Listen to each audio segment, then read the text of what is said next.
Hello friends, ഏവർക്കും ഇൻസ്പയറിൻ്റെ SCERT സീരീസിലേക്ക് സ്വാഗതം. നമ്മളിന്ന് കേരള ജോഗ്രഫിയുടെ ഭാഗമായിട്ട് 6ാം ക്ലാസ്സിലെ 3ാമത്തെ പാഠമാണ് പഠിക്കാൻ പോകുന്നത്. 5ാം ക്ലാസ്സിലൊരു പാഠഭാഗം നമ്മൾ കഴിഞ്ഞ ക്ലാസ്സിൽ പഠിച്ചിരുന്നു. അതിൻ്റെ ഒരു വിശദീകരണമാണ്, അവിടെ പഠിച്ച പല ടോപ്പിക്കുകളുടെയും ഒരു വിശദീകരണമാണ് ഈ ക്ലാസ്സിൽ നമ്മൾ ഡിസ്കസ് ചെയ്യാൻ പോകുന്നത്. സോ നമുക്ക് സ്റ്റാർട്ട് ചെയ്യാം. കേരളം മണ്ണും മഴയും മനുഷ്യനും. ഇവിടെ ഒരു ചിത്രം കാണുന്നുണ്ട് അല്ലേ? വഴി ഒതുങ്ങി നിൽക്കണം എന്നൊരാൾ പറയാണ്. ലോറികളിൽ നിന്ന് ചുമടുമായി നീങ്ങുന്ന തൊഴിലാളികൾ വിളിച്ചു പറയുന്നുണ്ടായിരുന്നു. അച്ഛനോടൊപ്പം പട്ടണത്തിലെത്തിയ ഞാൻ ആദ്യമായാണ് ഇത്രയും വലിയ പച്ചക്കറി കമ്പോളം കാണുന്നത്. എത്ര വലുതാണ് ഈ കമ്പോളം! മത്തനും വെള്ളരിയും മല പോലെ കൂമ്പാരം കൂട്ടിയിരിക്കുന്നു. പടവലങ്ങ, ക്യാരറ്റ്, ക്യാബേജ്, വാഴക്കുല, വെണ്ടയ്ക്ക, പാവയ്ക്ക, എത്ര തരം പച്ചക്കറികളാണ് ഇവിടെ. അവധി കഴിഞ്ഞുള്ള ദിനമായിരുന്നതിനാൽ നല്ല തിരക്കായിരുന്നു. എവിടെ നിന്നാണ് ഈ പച്ചക്കറികളൊക്കെ വരുന്നത്? ഇതൊരു കുട്ടിയുടെ ഡയലോഗാണ് അല്ലേ? 6ാം ക്ലാസ്സിലുള്ള പാഠഭാഗമായത് കൊണ്ട് തന്നെ അവർക്കൊരു താല്പര്യം തോന്നുന്ന രീതിയിൽ സ്റ്റാർട്ട് ചെയ്തതാണ്. മൈസൂരു, ഊട്ടി, മേട്ടുപ്പാളയം, കമ്പം, തേനി, ഒഡേൻ ചത്രം, നാഗർകോവിൽ എന്നിങ്ങനെ കുറേ സ്ഥലങ്ങളുടെ പേരുകൾ അച്ഛൻ എനിക്ക് പറഞ്ഞു തന്നു. ആ സ്ഥലത്തിൻ്റെ പേരുകൾ പഠിക്കണമെന്നില്ല, കേരളത്തിൽ പച്ചക്കറി വരുന്ന പല ഭാഗങ്ങളെക്കുറിച്ച് പറഞ്ഞതാണ്. നമ്മുടെ പ്രധാന ഭക്ഷണമായ അരിയുടെ നല്ലൊരു പങ്കുമെത്തുന്നത് ഇനിയുമേറെ അകലെ സിമാട്രയിൽ നിന്നും ഒഡീഷയിൽ നിന്നുമൊക്കെയാണത്രേ. ആ പേര് വേണമെങ്കിൽ ജസ്റ്റ് ഒന്ന് ഓർത്തിരിക്കാം. നമ്മുടെ പ്രധാന ഭക്ഷണമായിട്ടുള്ള അരി വരുന്നത് സിമാട്രയിൽ നിന്നും ഒഡീഷയിൽ നിന്നൊക്കെയാണ്. മുളക്, മല്ലി, പയർ, കടല കേരളത്തിന് പുറത്തു നിന്നും എത്തുന്ന സാധനങ്ങളാണ് ഒട്ടുമിക്കതും എന്നെനിക്ക് ബോധ്യമായി. ഇനി പൂക്കളോ? മുല്ലപ്പൂ, ചെത്തി, ജമന്തി, താമര എന്നിങ്ങനെ കേരളത്തിൽ വിറ്റഴിക്കുന്ന മിക്ക പൂക്കളും എത്തുന്നത് അതിർത്തിക്ക് അപ്പുറത്ത് നിന്ന് തന്നെ. നമുക്ക് വേണ്ട പച്ചക്കറികൾ, പലവ്യഞ്ജനങ്ങൾ, പൂക്കൾ തുടങ്ങിയവയിൽ ഭൂരിഭാഗവും അന്യ സംസ്ഥാനങ്ങളിൽ നിന്ന് കൊണ്ടുവരുന്നത് എന്തുകൊണ്ടായിരിക്കാം? ഒരു കാലത്ത് പട്ടണങ്ങളിൽ മാത്രമാണ് ഇത്തരത്തിൽ പുറത്തുനിന്ന് പച്ചക്കറികളും പൂക്കളും ഒക്കെ എത്തിയിരുന്നത്. ഇന്ന് നമ്മുടെ നാട്ടിൻ പുറങ്ങളിലും ഇത് തന്നെയാണ് സ്ഥിതി. പച്ചക്കറികളും ഭക്ഷ്യധാന്യങ്ങളുമൊക്കെ നമുക്ക് തന്നെ കൃഷി ചെയ്തുകൂടെ? ഇതിനെന്തിനൊക്കെയാണ് നമുക്ക് വേണ്ടത്, അല്ലെങ്കിൽ ഇതിന് എന്തൊക്കെയാണ് അടിസ്ഥാന ഘടകങ്ങളായിട്ട് വേണ്ടത്? അപ്പോൾ കൃഷി ചെയ്യാൻ നമുക്ക് വളക്കൂറുള്ള മണ്ണ്, അനുയോജ്യമായിട്ടുള്ള കാലാവസ്ഥ, ജലലഭ്യത, മനുഷ്യാധ്വാനം അല്ലേ? അപ്പോൾ നല്ല മണ്ണുണ്ടാവണം, കാലാവസ്ഥ അനുകൂലമായിരിക്കണം, വെള്ളം കിട്ടണം, അതിൽ അധ്വാനിക്കാൻ മനുഷ്യനും വേണം. ഇത് ഇത്രയും ഉണ്ടെങ്കിൽ, ഈ 4 ഘടകങ്ങളും ഉണ്ടെങ്കിൽ നമുക്ക് കൃഷി ചെയ്യാം അല്ലേ? ഇതൊന്ന് നോട്ട് ചെയ്ത് പഠിക്കുക. ഇവയോടൊപ്പം വേറെ എന്തൊക്കെ വേണം നമുക്ക് നോക്കാം. അയൽനാടുമായിട്ടുള്ള താരതമ്യം. ഇപ്പോൾ കേരളവും മറ്റ് സംസ്ഥാനങ്ങളും തമ്മിലുള്ള താരതമ്യം ചെയ്യുകയാണ് ഈ പറയപ്പെട്ട വിഷയങ്ങളിൽ, മണ്ണിൻ്റെയും ജലലഭ്യതയുടെയൊക്കെ വിഷയങ്ങളിൽ. കേരളത്തിലേക്ക് പച്ചക്കറികളും പൂക്കളും പലവ്യഞ്ജനങ്ങളും എത്തുന്നത് തമിഴ്നാട്ടിൽ നിന്നാണ്. തമിഴ്നാട്ടിലെയും കേരളത്തിലെയും കാർഷിക സാഹചര്യങ്ങൾ നമുക്കൊന്ന് താരതമ്യം ചെയ്തു നോക്കാം. നേരത്തെ നാം കണ്ടെത്തിയ അടിസ്ഥാന ഘടകങ്ങൾ മുൻനിർത്തിയാകാം താരതമ്യം. ഇപ്പോൾ ഇവിടെ നമുക്ക് കേരളത്തിലെ പ്രധാനപ്പെട്ട മണ്ണിനങ്ങൾ, ജലലഭ്യത എന്നീ വിഷയങ്ങൾ ഇവിടെ കൊടുത്തിട്ടുണ്ട്. ടെക്സ്റ്റിലെ കളർ ഇങ്ങനെ തന്നെ ആയതുകൊണ്ട് നിങ്ങൾക്ക് വായിക്കാൻ ചെറിയ ബുദ്ധിമുട്ടുണ്ടാകും. ഞാൻ വായിക്കാം, ശ്രദ്ധിക്കാം. കേരളത്തിലെ മണ്ണ് എക്കൽ മണ്ണ്, ലാറ്ററൈറ്റ് മണ്ണ്, വനമണ്ണ്, ചെമ്മണ്ണ്. അപ്പോൾ കേരളത്തിൽ പ്രധാനമായിട്ട് കാണുന്ന 3 ഇനം മണ്ണുകളാണ് എക്കൽ മണ്ണ്, ലാറ്ററൈറ്റ് മണ്ണ്, വനമണ്ണ്, ചെമ്മണ്ണ്. തമിഴ്നാടിലും ചെമ്മണ്ണും ലാറ്ററൈറ്റ് മണ്ണും ഉണ്ട്. ചെമ്മണ്ണും ലാറ്ററൈറ്റ് മണ്ണും ഉണ്ട്. പിന്നീട് വരുന്നത് കറുത്ത മണ്ണും തീരദേശ മണ്ണ്. അപ്പോൾ ഏതൊക്കെ ഇല്ല കേരളത്തിലുള്ളതിൽ നിന്നും? വനമണ്ണും അതുപോലെ തന്നെ എക്കൽ മണ്ണും തമിഴ്നാട്ടിൽ കുറവാണ്. തീരെ ഇല്ല എന്നല്ല, അവിടെ അങ്ങനെ അധികം കാണാറില്ല. ഇനി ജലലഭ്യതയുടെ വിഷയം വരുമ്പോൾ കേരളത്തിൽ വാർഷിക മഴ ലഭിക്കുന്നത് 300 സെൻറ്റിമീറ്ററാണ്. 300 സെൻറ്റിമീറ്റർ. കേരളത്തിന് 44 നദികളുണ്ട്, മഴ ലഭിക്കുന്നതിനാൽ പലയിടങ്ങളിലും ജലസേചന സൗകര്യങ്ങളുടെ ആവശ്യകതയില്ല. കാരണം മഴ കിട്ടുന്നുണ്ട്, അപ്പോൾ നമുക്ക് പിന്നെ വെള്ളം അവിടെ കൊണ്ടുവന്ന് എത്തിക്കേണ്ട പ്രത്യേകിച്ച് ആവശ്യങ്ങളൊന്നും വരുന്നില്ല. ഇനി തമിഴ്നാട്ടിലേക്ക് വരുന്ന സമയത്ത് അവിടുത്തെ വാർഷിക മഴ 95.9 സെൻറ്റിമീറ്റർ മാത്രമാണ്. ഓക്കെ, അതിനേക്കാൾ 3 ഇരട്ടി കേരളത്തിലുണ്ട്, 300 സെൻറ്റിമീറ്ററും. ഇനി തമിഴ്നാട്ടിൽ നദികളെക്കുറിച്ച് നോക്കുമ്പോൾ 14 നദികളാണുള്ളത്. കേരളത്തിൽ 44 എണ്ണം ഉണ്ട്. ഇനി മഴ കുറവായതിനാൽ ജലസേചന സൗകര്യം വ്യാപകമായി ഏർപ്പെടുത്തേണ്ടതുണ്ട്. അപ്പോൾ ജലസേചന സൗകര്യവും തമിഴ്നാട്ടിൽ അധികം വേണ്ടി വരുന്നു. അപ്പോൾ കേരളത്തെക്കാൾ കുറച്ചുകൂടി റിസ്ക് ആണ് അവിടെ കൃഷി ഇറക്കുന്നത്. കേരളത്തിലും തമിഴ്നാട്ടിലും ഏതാണ്ട് ഒരേ തരത്തിലുള്ള മണ്ണിനങ്ങളാണ് കാണപ്പെടുന്നത്. എന്നാൽ കൃഷിക്ക് ഏറ്റവും അനുയോജ്യമായിട്ടുള്ള എക്കൽ മണ്ണ് കേരളത്തിലാണുള്ളത്. മഴയുടെ ലഭ്യതയിൽ കേരളം തമിഴ്നാട്ടിനേക്കാൾ ഏറെ മുന്നിലാണ്, അല്ലേ? അപ്പോൾ ഇതിൽ നിന്ന് നമുക്ക് എന്ത് മനസ്സിലാക്കാം? കേരളം കാർഷിക പ്രവർത്തനങ്ങൾക്ക് അനുയോജ്യമായിട്ടുള്ള ഒരു പ്രദേശം തന്നെയാണ് നമുക്ക് ബോധ്യമായി. കൃഷിക്ക് അനുകൂലമായ ഈ സാഹചര്യങ്ങളെ കേരളം ഒരു കാലത്ത് വേണ്ട വിധം ഉപയോഗപ്പെടുത്തിയിരുന്നു. ഇന്ന് നമ്മൾ വേണ്ട വിധത്തിൽ ഉപയോഗപ്പെടുത്തുന്നില്ല. തെങ്ങ്, നെല്ല്, മരിച്ചീനി, ചേന, കാച്ചിൽ തുടങ്ങിയ വിളകളെ കൂടാതെ കുരുമുളക്, ഇഞ്ചി, ഏലം തുടങ്ങിയ സുഗന്ധ വിളകളും വളരുന്നതിന് അനുകൂല സാഹചര്യമുള്ള നാടാണ് കേരളം. അപ്പോൾ കേരളത്തിൽ വളരാൻ അനുകൂലമായിട്ടുള്ള വിളകളാണ് തെങ്ങ്, നെല്ല്, മരിച്ചീനി, ചേന, കാച്ചിൽ, കുരുമുളക്, ഇഞ്ചി, ഏലം തുടങ്ങിയവ. കേരളത്തിൻ്റെ ഈ കാർഷിക വൈവിധ്യം അതിന് കാരണമായ ഭൂപ്രകൃതി സവിശേഷതകളും നമുക്ക് നോക്കാം. അപ്പോൾ കേരളത്തിൻ്റെ കാർഷിക വൈവിധ്യവും അതിന് അനുകൂലമായ ഭൂപ്രകൃതി വൈവിധ്യവും എന്താണെന്ന് നമ്മൾ നോക്കാൻ പോവുകയാണ്. കേരളത്തിൻ്റെ ഭൂപ്രകൃതി വൈവിധ്യവും കൃഷിയും. സമുദ്രനിരപ്പിൽ നിന്നും ഉയരത്തിൻ്റെ അടിസ്ഥാനത്തിൽ കേരളത്തിൻ്റെ ഭൂപ്രകൃതിയെ മലനാട്, ഇടനാട്, തീരപ്രദേശം എന്നിങ്ങനെ തിരിക്കാമെന്ന് കഴിഞ്ഞ ക്ലാസ്സിൽ നമ്മൾ പഠിച്ചു, അല്ലേ? നമ്മൾ കഴിഞ്ഞ ക്ലാസ്സിൽ തന്നെ അത് പഠിച്ചിട്ടുണ്ട്. ഈ ഭൂപ്രകൃതി വിഭാഗങ്ങളിൽ ഓരോന്നിലും കൃഷി ചെയ്യുന്ന വിളകൾ ചില പ്രത്യേകതകളുണ്ട്. വൈവിധ്യമാർന്ന വിളകൾ കൃഷി ചെയ്യാൻ അനുയോജ്യമാണ് നമ്മുടെ ഭൂപ്രകൃതി. അപ്പോൾ ഈ ഓരോ പ്രദേശങ്ങളിലും ഏത് തരത്തിലുള്ള വിളകളാണ് നമുക്ക് കൃഷി ചെയ്യാൻ കഴിയുന്നത് എന്ന് ചെറിയൊരു ലിസ്റ്റായിട്ട് നമ്മൾ കഴിഞ്ഞ ക്ലാസ്സിൽ പറഞ്ഞു, അല്ലേ?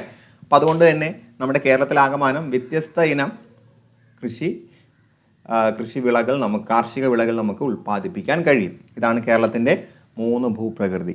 ഈ യെല്ലോ കളറാണ് തീരപ്രദേശം, അല്ലേ? തീരപ്രദേശം. ദെൻ ഈ ഗ്രീൻ കളറാണ് ഇടനാട്. ഈ ഒരു റെഡ് അല്ലെങ്കിൽ ഒരു ബ്രൗൺ കളറാണ് മലനാട് എന്നറിയപ്പെടുന്നത്. അപ്പോൾ തീരപ്രദേശമാണ് താരതമ്യേന കുറവ്, അല്ലേ? ദെൻ മലനാട് എന്താണെന്ന് നോക്കാം. കേരളത്തിൻ്റെ കിഴക്കൻ പ്രദേശങ്ങൾ ഉൾപ്പെടുന്ന മലനാട്ടിൽ മഴയും മഞ്ഞും തണുപ്പും ഏറെയാണ്. അപ്പോൾ കിഴക്കൻ പ്രദേശമാണ്, അതായത് ഈ വലത് സൈഡാണ്, അല്ലേ? ഈ മാപ്പിൽ വലത് സൈഡാണ് മലനാടുള്ളത്. ഈ കാണുന്നതാണ് കേരളത്തിൻ്റെ കിഴക്കൻ പ്രദേശങ്ങൾ എന്ന് പറയുന്നത്. അപ്പോൾ കിഴക്കൻ പ്രദേശങ്ങളാണ് മലയോര പ്രദേശങ്ങൾ, കാരണം അത് മലനാടാണ് കേട്ടോ. കേരളത്തിലെ കിഴക്കൻ പ്രദേശങ്ങളാണ് മലയോര പ്രദേശങ്ങൾ. അപ്പോൾ ഇവിടെ മലനിരകളും മറ്റു കാര്യങ്ങളും ഉള്ളത് കൊണ്ട് തന്നെ മഴയും മഞ്ഞും തണുപ്പും ഏറെയാണ്. പൊതുവിലൊരു തണുത്ത കാലാവസ്ഥയാണ്. സമുദ്രനിരപ്പിൽ നിന്നും വളരെ ഉയരത്തിൽ സ്ഥിതി ചെയ്യുന്ന സഹ്യപർവ്വത നിരയുടെ ഭാഗമാണിത്. അപ്പോൾ ഇതൊരു സഹ്യപർവ്വത നിരയുടെ ഭാഗമാണ്. അപ്പോൾ ഈ ഒരു ഭാഗത്തെ സഹ്യപർവ്വത നിര എന്നൊക്കെ പറയുമെന്ന് നമ്മൾ കഴിഞ്ഞ ക്ലാസ്സിൽ പഠിച്ചിട്ടുണ്ട്. ഇവിടെ കൃഷി ചെയ്യുന്ന ഏലം, തേയില എന്നീ വിളകളാണ് ചിത്രത്തിൽ. അപ്പം മലനാടുകളിലാണ് ഏലവും തേയിലയൊക്കെ വിളയിക്കുന്നത്. അതിൻ്റെ ചിത്രം നിങ്ങൾക്ക് ഈ ഒരു ടെക്സ്റ്റിൽ കാണാം. ഈ വിളകളുടെ വളർച്ചയ്ക്ക് ആവശ്യമായ ഭൂമിശാസ്ത്ര ഘടകങ്ങൾ ചുവടെ ചേർക്കുന്നു. അപ്പോൾ ഏലം, തേയില മുതലായ വിളകൾ വളരെ നന്നായിട്ട് മുളച്ച് വരണമെങ്കിൽ അവിടെ എന്തൊക്കെ വേണം? 30 ഡിഗ്രി സെൽഷ്യസിൽ താഴെ ആയിരിക്കണം താപനില. അപ്പോൾ താപനില കുറവായിരിക്കണം. തീരപ്രദേശത്തൊക്കെ താപനില കൂടുതലായിരിക്കും, അല്ലേ? അപ്പോൾ താപനില 30 ഡിഗ്രി സെൽഷ്യസിൽ താഴെ ആയിരിക്കണം. നല്ല മഴ കിട്ടണം. നീർവാർച്ചയുള്ള മണ്ണ്, അല്ലേ? നീർവാർച്ച, ഒരു തണുത്ത ഒരു വെള്ളത്തിൻ്റെ അംശമുള്ള നീർവാർച്ചയുള്ള മണ്ണായിരിക്കണം. അപ്പോൾ ഇത് 3 പഠിച്ചു വെക്കുക. PSC ചോദിക്കുന്നതാണ്. ഏലം, തേയില അല്ലെങ്കിൽ മലനാടിലെ കാർഷിക സാഹചര്യത്തിൻ്റെ ഘടകങ്ങൾ എന്തൊക്കെയെന്ന് ചോദിക്കാം. താപനില 30 ഡിഗ്രി സെൽഷ്യസിൽ താഴെ, മഴ ധാരാളം ലഭിക്കുന്നു. നീർവാർച്ചയുള്ള മണ്ണ്. മലനാടിൻ്റെ സ്ഥാനം ഭൂപടം നിരീക്ഷിച്ച് നമ്മൾ കണ്ടെത്താൻ പറഞ്ഞത് നമ്മൾ ജസ്റ്റ് ഒന്ന് കാണിച്ചു തന്നിട്ടുണ്ട് അല്ലേ? ആ വലത് ഭാഗത്തുള്ള ആ ഒരു ബ്രൗൺ കളർ. ഏലം, കുരുമുളക്, ഇഞ്ചി, മഞ്ഞൾ തുടങ്ങിയ സുഗന്ധവിളകളും. ഇതെല്ലാം സുഗന്ധവിളകളാണ്. ഏലം, കുരുമുളക്, ഇഞ്ചി, മഞ്ഞൾ. തേയില, കാപ്പി തുടങ്ങിയവയ്ക്കും അനുയോജ്യമായ കാലാവസ്ഥയാണ് ഇവിടെയുള്ളത്. അപ്പോൾ മലനാട്ടിൽ പ്രധാനമായിട്ടും ഏതൊക്കെ വിളകളാണ്? ഏലം, കുരുമുളക്, ഇഞ്ചി, മഞ്ഞൾ, സുഗന്ധവിളകൾ, തേയില, കാപ്പി. ഈ ഭൂപ്രകൃതി വിഭാഗത്തിൽ നിന്നും ലഭിച്ച സുഗന്ധവിളകളുടെ പെരുമയാണ് കേരളത്തെ വിദേശികളുടെ പ്രിയപ്പെട്ട ഇടമാക്കിയതെന്ന് ചരിത്രം പറയുന്നത്. അപ്പോൾ ഈ ഒരു സുഗന്ധവിളകളും മറ്റും അധികമായിട്ടുള്ളതുകൊണ്ടാണ് വിദേശികൾ കേരളത്തിലേക്ക് ആകർഷിക്കപ്പെടുന്നത്. എന്നാൽ കേരളത്തിൻ്റെ കാലാവസ്ഥയിലും ഭൂവിനിയോഗത്തിലും വന്ന മാറ്റങ്ങൾ ഈ മേഖലയിലെ കാർഷിക ഉൽപ്പാദനത്തെ ഏറെ ബാധിച്ചിട്ടുണ്ട്. അപ്പോൾ നമ്മുടെ കാലാവസ്ഥയെയും നമ്മുടെ ഭൂവിനിയോഗം, നാം എങ്ങനെ ഭൂമിയെ ഉപയോഗിക്കുന്നു, അതിൻ്റെ ആ ഒരു വ്യത്യാസവും അനുസരിച്ച് ഈ കാർഷിക വിളകളുടെ ലഭ്യത അല്ലെങ്കിൽ കാർഷിക വിള വിളയിക്കാനുള്ള സാഹചര്യത്തിൽ മാറ്റം വന്നിട്ടുണ്ട്. ദെൻ ഇവിടെ നിങ്ങൾക്ക് ഒരു വ്യക്തിയുടെ പേര് കൊടുത്തിട്ടുണ്ട്, John Joseph Murphy. John Joseph Murphy പേര് കേൾക്കുമ്പോൾ തന്നെ അറിയാം, ഇന്ത്യക്കാരനല്ല.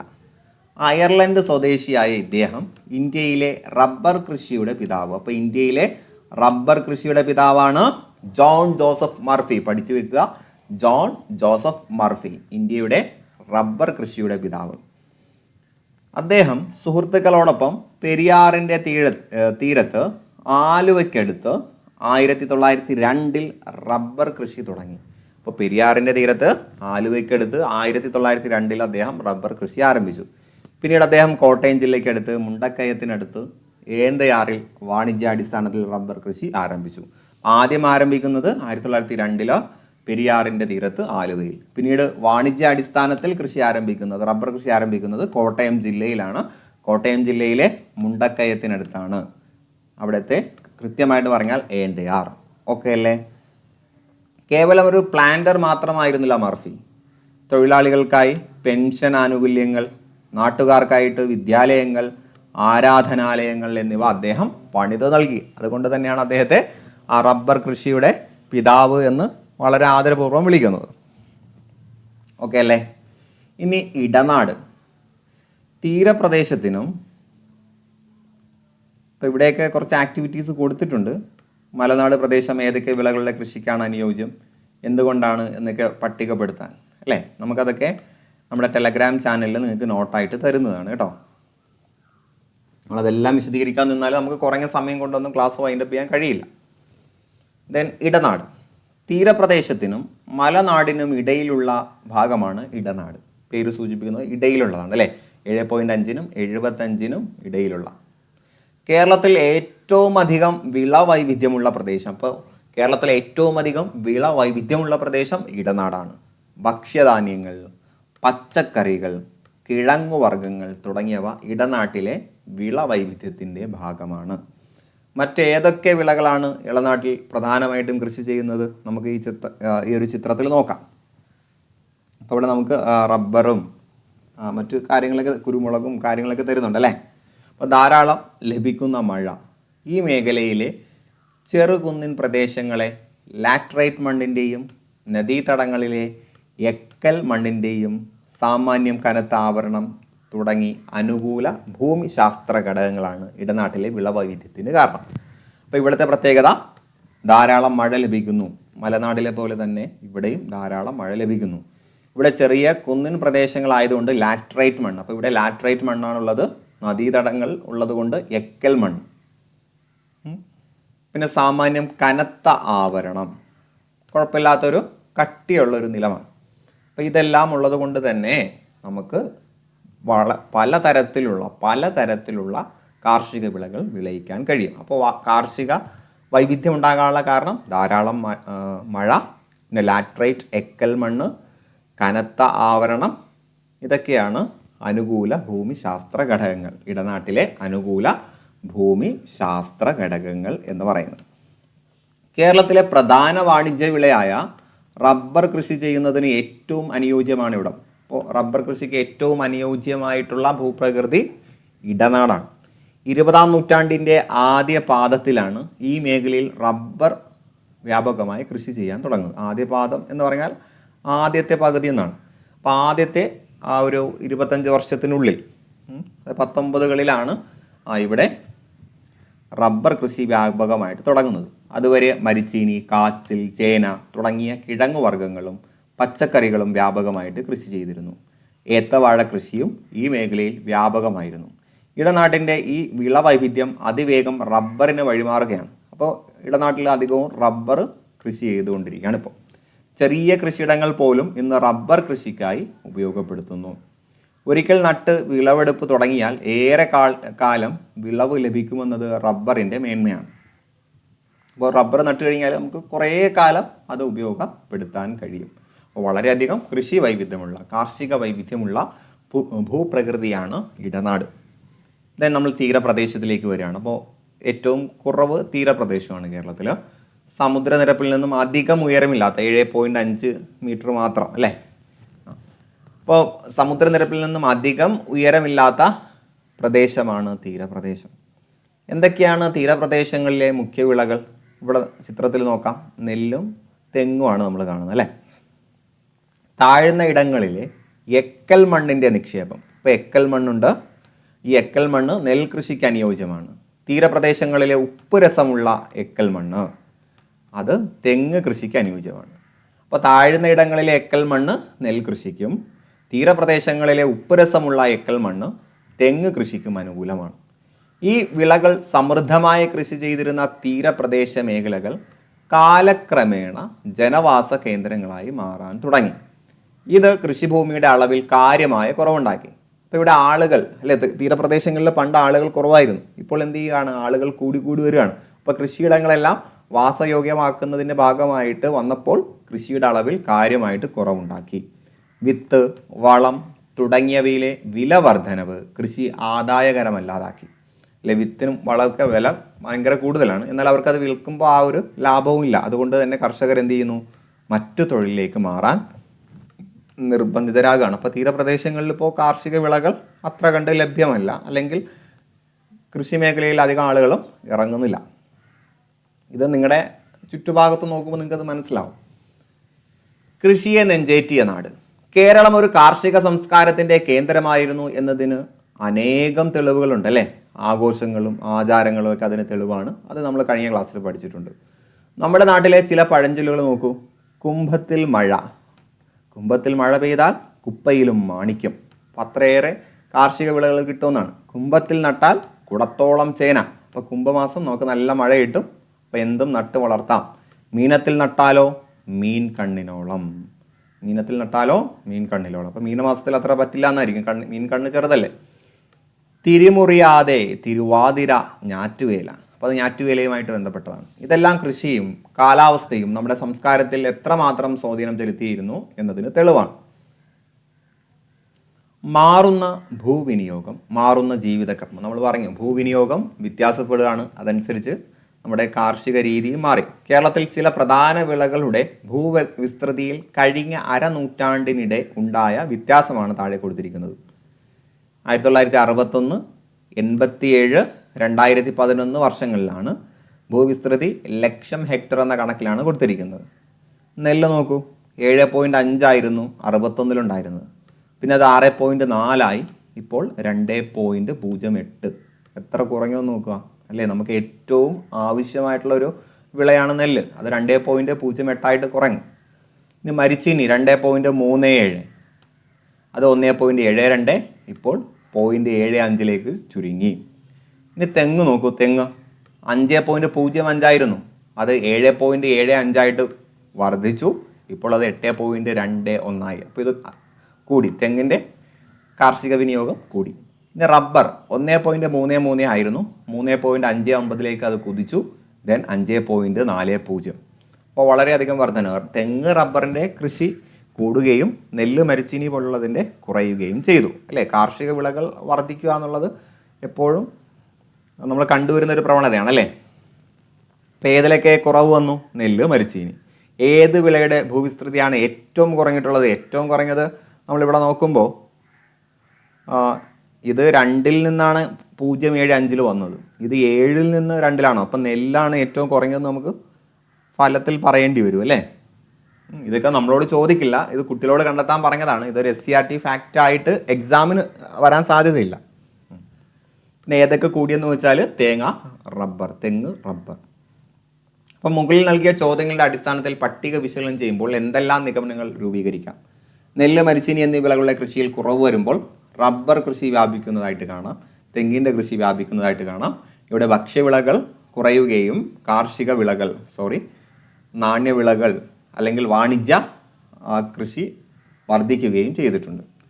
സംസ്ഥാനത്തിൻ്റെ പൊതു ഭൂവിനിയോഗത്തിലും ഇക്കാലയളവിൽ വലിയ മാറ്റങ്ങൾ ഉണ്ടായിട്ടുണ്ട്. കുളങ്ങളും വയലുകളും മണ്ണിട്ട് നികത്തി മറ്റാവശ്യങ്ങൾക്കായി വിനിയോഗിക്കുന്നതും കുന്നിടിക്കലും കുന്നിൻ ചെരുവുകളിൽ അശാസ്ത്രീയമായ കൃഷി ചെയ്യുന്നതുമൊക്കെ ഇന്ന് കേരളത്തിൽ വ്യാപകമായിരിക്കുന്നു അല്ലേ. അപ്പോൾ കാർഷിക മേഖലയെ പ്രോത്സാഹിപ്പിക്കുന്ന തരത്തിലുള്ള പ്രവർത്തനങ്ങൾ കുറവാണ്. ഇപ്പോൾ ഗവൺമെൻറ് തലത്തിൽ പല പദ്ധതികളും ആവിഷ്കരിക്കേണ്ടി വന്നത് ഈ ഒരു പ്രവണത ഉള്ളത് കൊണ്ടാണ് അല്ലേ. അടുത്ത മാറുന്ന ജീവിതക്രമം, നമ്മുടെ ജീവിത രീതിയും മാറുകയാണ്. പാടത്തും പറമ്പിലുമൊക്കെ അധ്വാനിച്ചിരുന്നവരായിരുന്നു നമ്മുടെ പഴയ തലമുറ. നൂതന തൊഴിൽ മേഖലകൾ വന്നതോടെ പുതിയ തലമുറയ്ക്ക് കൃഷിയോടുള്ള താല്പര്യം കുറഞ്ഞു. കൃഷിയിൽ നിന്ന് ലഭിക്കുന്നതിനേക്കാൾ വരുമാനം മറ്റു മേഖലയിൽ നിന്ന് ലഭിക്കുമെന്നതിനാൽ കൃഷി മെല്ലെ ഉപേക്ഷിക്കപ്പെട്ടു. പൊതുവെ കായികാധ്വാനം കൂടുതൽ വേണ്ട കാർഷിക പ്രവർത്തനങ്ങളിൽ നിന്ന് മലയാളി പതുക്കെ പിന്മാറി തുടങ്ങി.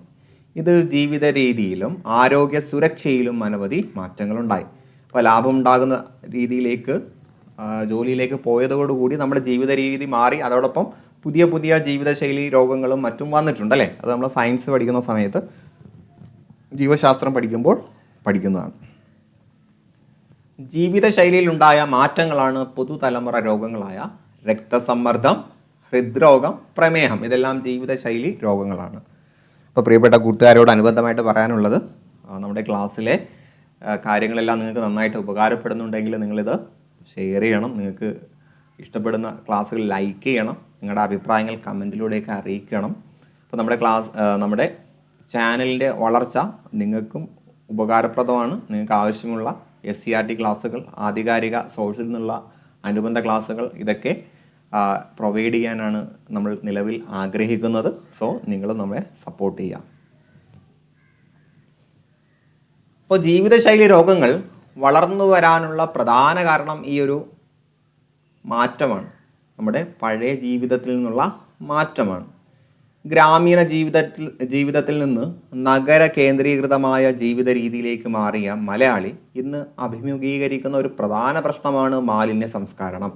അപ്പോൾ മാലിന്യ സംസ്കരണം അല്ലെ, എവിടെയാണ് നമ്മൾ വേസ്റ്റ് കൊണ്ട് കളയുക? പ്ലാസ്റ്റിക് വേസ്റ്റുകൾ എങ്ങനെ കളയും? ഈ വേസ്റ്റുകൾ എങ്ങനെ കളയും? ഇതൊക്കെ നമ്മുടെ മുന്നിൽ നിൽക്കുന്ന വലിയ വെല്ലുവിളികളാണ്. ഗ്രാമങ്ങളിൽ പോലും മാലിന്യ സംസ്കരണ സംവിധാനങ്ങൾ അപര്യാപ്തമാണ് അല്ലേ. ഈ ഒരു സാഹചര്യത്തിൽ അത് പറയേണ്ട ആവശ്യമില്ല അല്ലേ. നമ്മൾ കുറേ തിരുവനന്തപുരത്തെ സംഭവങ്ങളൊക്കെ നമ്മൾ കേട്ടതാണ്.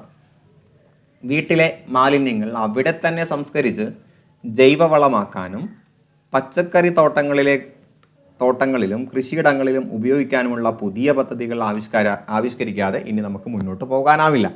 അപ്പോൾ നമുക്ക് ചെയ്യാൻ പറ്റിയ കാര്യമാണ് ജൈവവളം നിർമ്മിക്കുക, നമ്മുടെ വീട്ടിലെ കൃഷിയിടങ്ങളിൽ അത് ഉപയോഗിക്കുക. മാലിന്യം ദുർഗന്ധം വമിക്കാതെ സംസ്കരിക്കാൻ ഇന്ന് നിരവധി മാർഗങ്ങൾ പ്രചാരത്തിലുണ്ട്. വീട്ടിലെ മാലിന്യങ്ങൾ അഴുകി പൊടിയുന്നവ ഉപയോഗിച്ച് മണ്ണിര കമ്പോസ്റ്റ് തയ്യാറാക്കാം.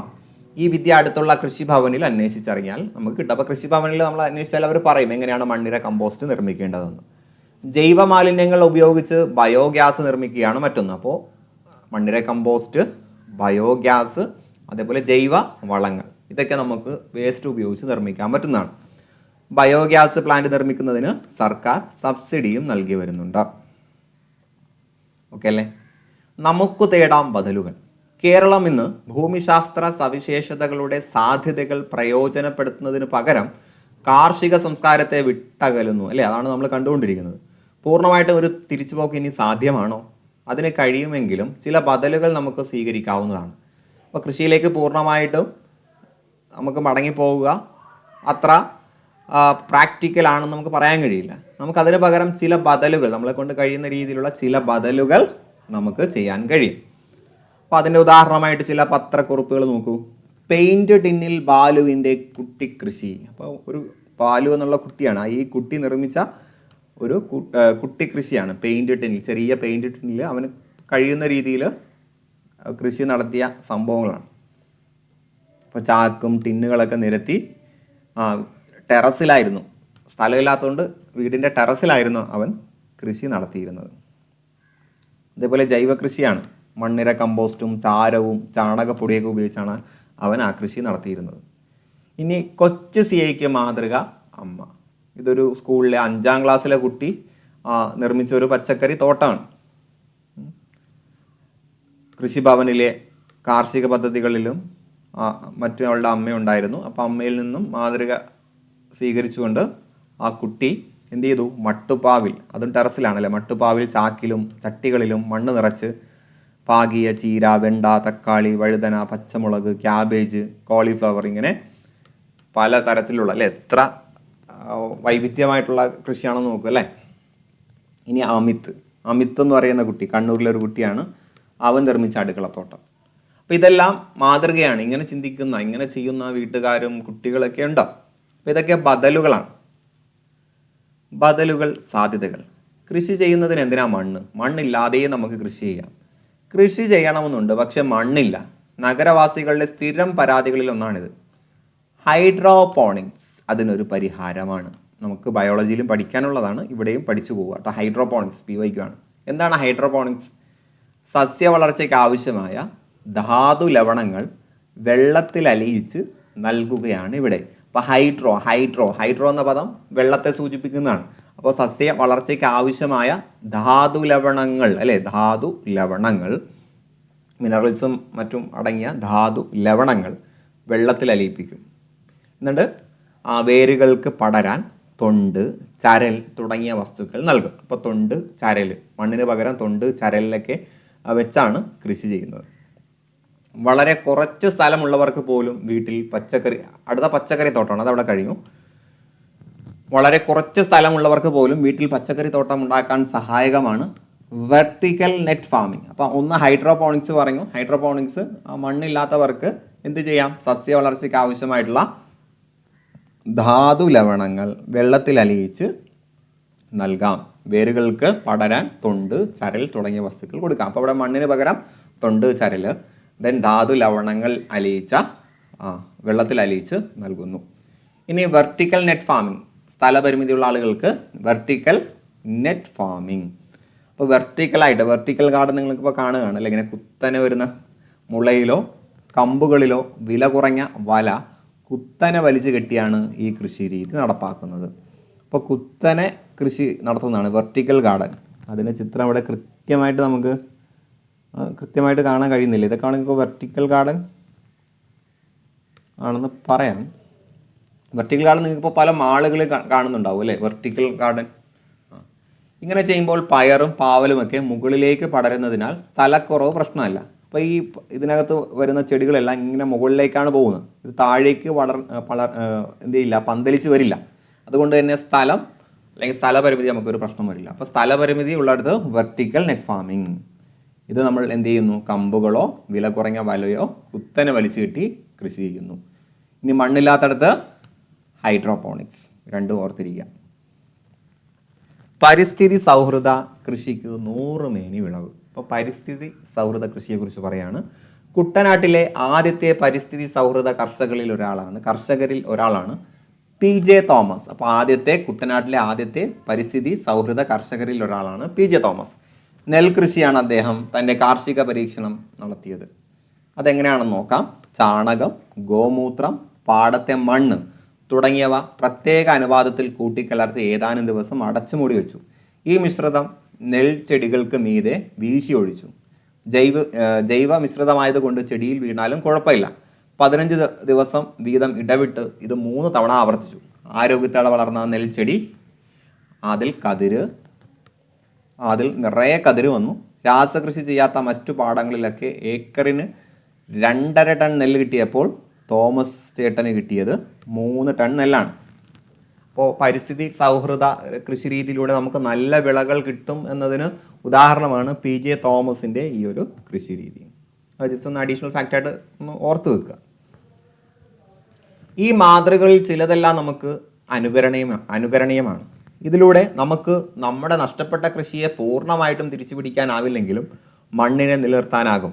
മണ്ണിൻ്റെ നീർവാർച്ചയും പ്രകൃതിയുടെ കുളിർമയും തിരിച്ചു പിടിക്കാനായാൽ തന്നെ അതൊരു വലിയ നേട്ടമാണ്. സർക്കാരിൻ്റെ പ്രോത്സാഹനം. അപ്പോൾ കുറച്ച് പദ്ധതികളെ കുറിച്ച് പറയുകയാണ്, നല്ല ശ്രദ്ധിക്കുക, എപ്പോഴും ചോദിക്കുന്ന ഏരിയയാണ്. കേരളത്തിൻ്റെ കാർഷിക പാരമ്പര്യം തിരിച്ചു പിടിക്കാൻ സർക്കാരിൻ്റെ നേതൃത്വത്തിൽ നിരവധി പദ്ധതികൾ ആവിഷ്കരിച്ചിട്ടുണ്ട്. ജനങ്ങളെ കൃഷി ചെയ്യാൻ പ്രോത്സാഹിപ്പിക്കുന്ന നിരവധി സ്കീമുകളും സർക്കാർ തലത്തിലുണ്ട്. Vegetable and fruits promotion council Kerala അത്തരത്തിലുള്ളൊരു സംരംഭമാണ്. അപ്പോൾ കാർഷിക പാരമ്പര്യത്തെ പ്രോത്സാഹിപ്പിക്കുന്നതിന് വേണ്ടിയുള്ള ഒരു സംരംഭമാണ് VFPCK, vegetable and fruit promotion council Kerala. പഴങ്ങൾ, പച്ചക്കറികൾ, സുഗന്ധവിളകൾ, കൂൺ ഇനങ്ങൾ, ഔഷധ സസ്യങ്ങൾ എന്നിവയെ പ്രോത്സാഹിപ്പിക്കുക എന്ന ലക്ഷ്യത്തോടെയാണ് സംസ്ഥാന ഹോർട്ടിക്കൾച്ചർ മിഷൻ. അപ്പോൾ ഹോർട്ടിക്കൾച്ചർ എന്ന് പറഞ്ഞാൽ ഈ പച്ചക്കറികളുമായിട്ട് ബന്ധപ്പെട്ടതാണ്. അപ്പോൾ പഴങ്ങൾ, പച്ചക്കറികൾ, സുഗന്ധവിളകൾ, കൂൺ ഇനങ്ങൾ, ഔഷധ സസ്യങ്ങൾ എന്നിവയുടെ കൃഷിയെ പ്രോത്സാഹിപ്പിക്കുന്നതിന് വേണ്ടി വന്നതാണ് സംസ്ഥാന ഹോർട്ടിക്കൾച്ചർ മിഷൻ. തേനീച്ച വളർത്തൽ പ്രോത്സാഹിപ്പിക്കുക എന്നതും ഈ മിഷന്റെ ലക്ഷ്യമാണ്. അപ്പോൾ ഇവിടെ തേനീച്ച വളർത്തുന്നതിനെ പ്രോത്സാഹിപ്പിക്കുക എന്നതും ഉൾപ്പെടുത്തിയിട്ടുണ്ട്. കൃഷി വകുപ്പും കുടുംബശ്രീ മിഷനും മറ്റു നിരവധി ഏജൻസികളിലും കൃഷി പ്രോത്സാഹിപ്പിക്കുന്നതിൽ സർക്കാരിനെ സഹായിക്കുന്നുണ്ട്. അപ്പോൾ നിരവധി പദ്ധതികൾ അതിൻ്റെ ഭാഗമായിട്ട് വരുന്നുണ്ട്. ഓക്കെ അല്ലേ? ഇനിയും കുറേ പദ്ധതികളുണ്ട്, അത് നമുക്ക് വഴിയെ പറയാം. ദെൻ